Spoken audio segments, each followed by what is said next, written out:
Welcome to the Strategic Insights Podcast. I'm your moderator, Andrew Makl. Today, I'm lucky enough to be joined by two of the leaders of the Strategic Information Group, Suzy Reno, President and CEO, and Mike Cook, Senior Vice President of Sales. How are you guys doing today? Doing great. Doing great. Listen, this is a topic I'm excited for because it's really helping shape the direction of our organization as well as just shape conversations as we look at companies planning for the future and trying to future-proof. And really, it's enterprise software market direction.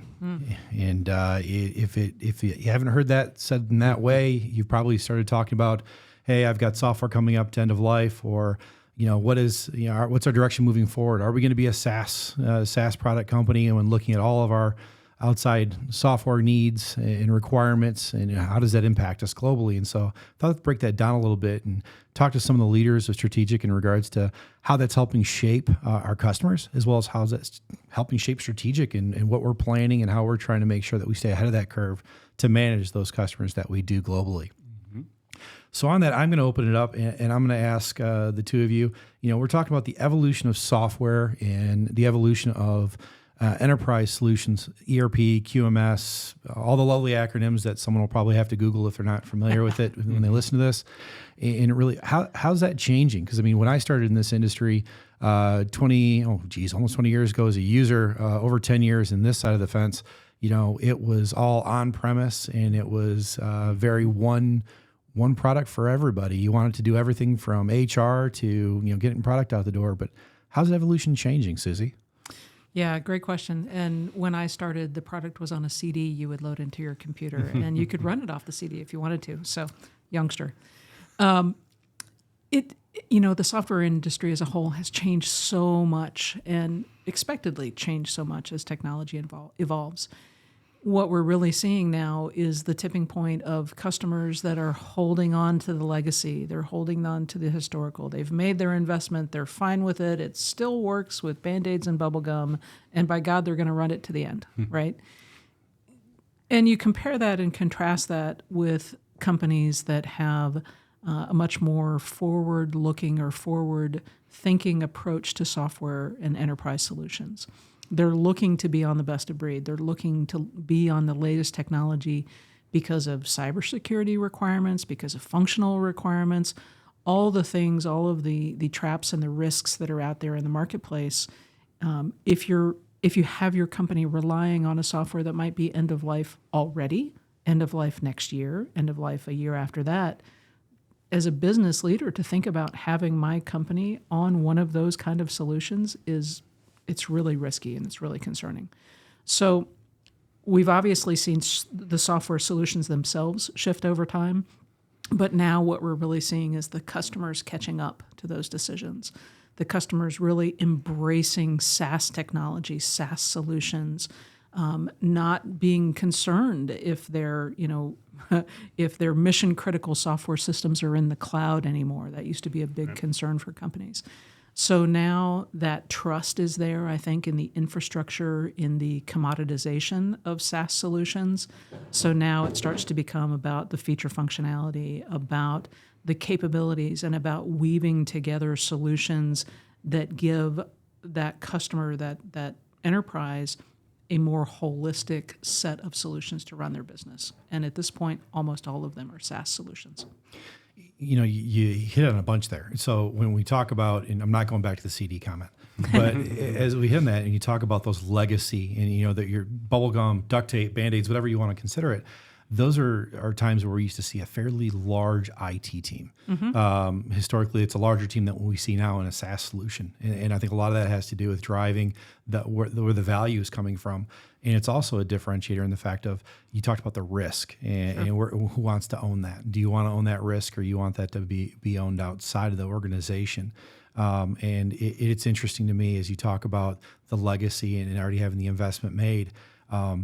We all hate to say it, but ransomware attacks are a very real thing. Yes, they are. And I think they've helped drive this part of the market more now than ever, because it's something that, as a CIO or a VP of IT, putting that responsibility on your partner or your vendor is a lot easier to do now, especially with the number of those attacks that happen, than trying to say, hey, I'm going to take that on internally. Is that a really good idea for my career? Sure. Sure. And it's the difference between having the IT team and the infrastructure team at AWS monitoring all of those cybersecurity issues, or, Jimmy or Jane that's on your IT team maybe waking up for the alert at 3 a.m. that your system has been hacked, or maybe not, and maybe they don't catch it until Monday morning, right? So it really is about risk mitigation. It's about stability and knowing that you're putting your company, putting your infrastructure, putting your mission critical systems on a platform that's going to be stable and available for you, because it's going to be stable and available for everybody else that's using that platform. It's not just your company anymore. As you talk about more people using your platform and that type of work, the world's shrinking, right? So business has obviously gone to the fact that I have a handful of customers that only do business in North America. Granted, they probably are headquartered here. 90% of their business is here, but more and more customers, even the mom and pop shops, are starting to ship things to other countries, let alone to other regions of the world where VAT and taxes come into play, and there's more and more opportunity. And that's a harder thing for legacy systems that are on, North American financial solutions to sit there and go, how am I going to report all this? So it's leading down the road. And Mike, I think I would really like to get some of your input because leading our global sales effort as strategic, you are hearing the requests and the different nuances in meetings from across the pond as well as locally. And how is that really impacting, when you're hearing people making these switches from, as we said, the servers, bricked off in a different room to, hey, we're looking at a SaaS option. Here's what our requirements are. How's that conversation globally, and just how has it changed in the last 5 years? Right.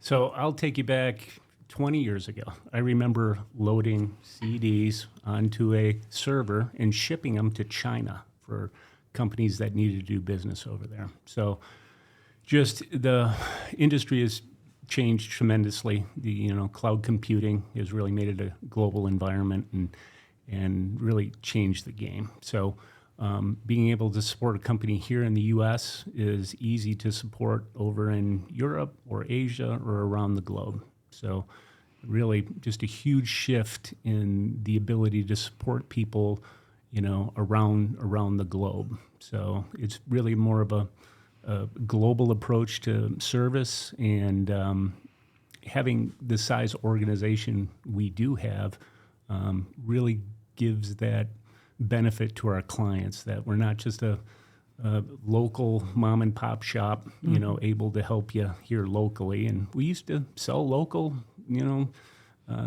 service local, and now we, sell globally and service globally. So you make a good point there. Everybody looks at websites and goes to these different user group events that we go to, and we might show up with 3, we might show up with 6, we might show up with 12, and there's everybody out there in the industry that's supporting their customer base. And it's very hard to tell from a website what your real reach and capability are.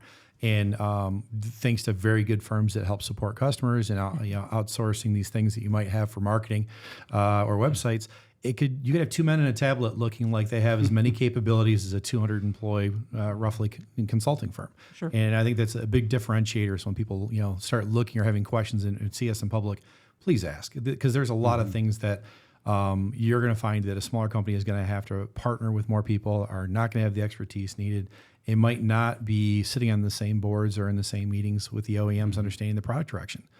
Correct. There are still companies and customers of ours that are surprised to hear of the size of our teams in India or in Europe, or the fact that we have partners in other areas of the world where we don't have our own teams because of language or just geography, right, and market presence there.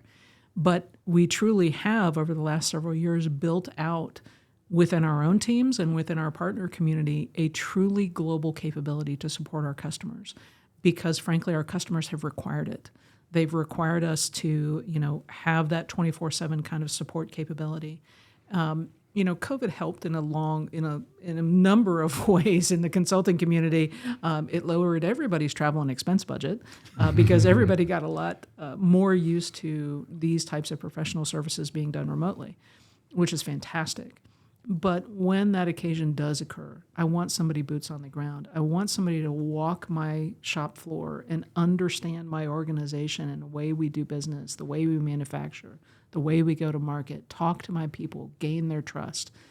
The ability that we have now to put those boots on the ground in country, wherever that might be, is a real differentiator for us, and I think a differentiator for our customers. And it's important to note that those people that we're putting boots in the ground are people that have done work in industry. Are Sure. generally the same. The person doing the walk is probably the same person that did that job 10 years ago prior to coming into consulting and understand your pain points. It's not somebody fresh out of college or university, depending on where you're listening to this from. And it's a differentiator for us because those people are passionate about that part of the job. Sure. And as we always say, you're, of course, a recovering accountant. I'm, of course, a supply chain. Mike is very similar in his background as well. And when you get into certain places, you can tell, and it's just where we gravitate to, right? That's our comfort zone. And we like to match those things up. So as we talk about, one, I really hope our travel expense budgets come back. That would be great. But as we talk about that and how it impacts supporting customers globally, it also talks about very similarly to how the change in travel and training and support, also the change in IT staff and size when we go from a legacy system to a SaaS solution. What are we seeing from requirements from customers, either asking us to support, or what are we seeing them requiring in the software to do without them having to support internally? Yeah. That is truly another monumental shift in the space. And in fact, Strategic has benefited from our customers downsizing their own IT staffs. We've picked up some fantastic employees that work for us now and can support multiple customers instead of being dedicated to just one. It really is a shift in the requirements that these customers have. As they move to SaaS solutions, you don't need your own DBA anymore. You may or may not need a dedicated team of business analysts to help, configure your system or, develop custom code or custom solutions. Not that those things don't still occur, but the volume now in the current modern SaaS solutions that are out there, they're so configurable in their very nature. It's so easy to do that as you're in the implementation process, as you're in the upgrade process, that we're finding our customers need or want less and less dedicated staff. We're also seeing the ownership groups of our customers, whether they be a PE firm, whether it's private ownership, a large multinational conglomerate, whatever the case may be, they're trying to rationalize that IT spend against the cost of these SaaS solutions, because the SaaS solutions by their very nature do provide so much of that service that they used to pay for as a one-off when they were an on-premise solution. So it really has been a shift in that spend. Yeah, that cost justification is hard, right? When you go from capitalizing it to obviously being a reoccurring cost. Sure. But at the same time, which I'm going to ping Mike for in a second, we understand that teams are coming down by 50%, in some cases even more. And when you, for every headcount you lose or you don't need or you can repurpose or retool, Sure. how much does that cost slid over to the software equivalent of that SaaS solution? All of a sudden you start realizing, whatever that cost may be, might be very inconsequential compared to how much staff you used to have for that. But it's a mind shift. In the last couple of years, I didn't see people buying into it, and now we see them buying into it because they're focusing on what they do to become more competitive in the market space. And in that competition, that's leading me to my next question for Mr. Cook. As you talk to all of the customers as they're looking at SaaS solutions, and we understand that we went away from I want one product to do everything, and we're back to best of breed again, which is, I think it was always never really left for the larger companies, but for the SMB market, they always like the one throat to choke, one vendor do it all, and they realize, well, if I'm going to go out to dinner, I don't want spaghetti, Mexican, and sushi all from the same restaurant. Something's probably not going to be on the up and up. As we look at that, you're helping drive direction of the organization and reviewing products and GAAP products and what requirements are out there. How are you seeing those requests help shape the portfolio landscape of the products that we help support or of course, are adding to our portfolio? Yeah. Great question. And I see customers struggle with that all the time, how to best fit our industry. And software, if you went back in the day, very broad. You had to customize to get there. Then they came out with package, software, if you want to look at it that way.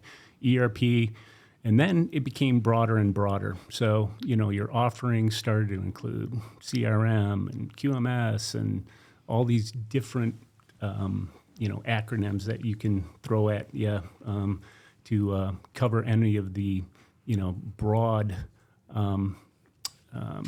product sets you might need. But at the end of the day, customers need something specific to their business, and that's really what they rely on us for is, hey, have deep discussions about where is my business, where is it going, how do I accomplish it best from a software perspective, and that's, I think, where our expertise comes out. Andrew, you said it earlier, we have a lot of senior people that have walked in your shoes, and that's really where it comes. Let us sit down side by side with our customers. I think most of our customers readily understand after we sit down with them, we're on the shop floor with them, and hey, you really understand our business. I think that's the single biggest compliment I get, when we engage with our prospects and clients is, hey, strategic, you really understand our business. So it's pairing those business needs back to the software, and software has become, very specific, or it's general in nature, but you need it to be specific. So I think what's changed there as well is rapid app development. Okay, mm-hmm. So the tools have become much easier to tailor to your specific needs.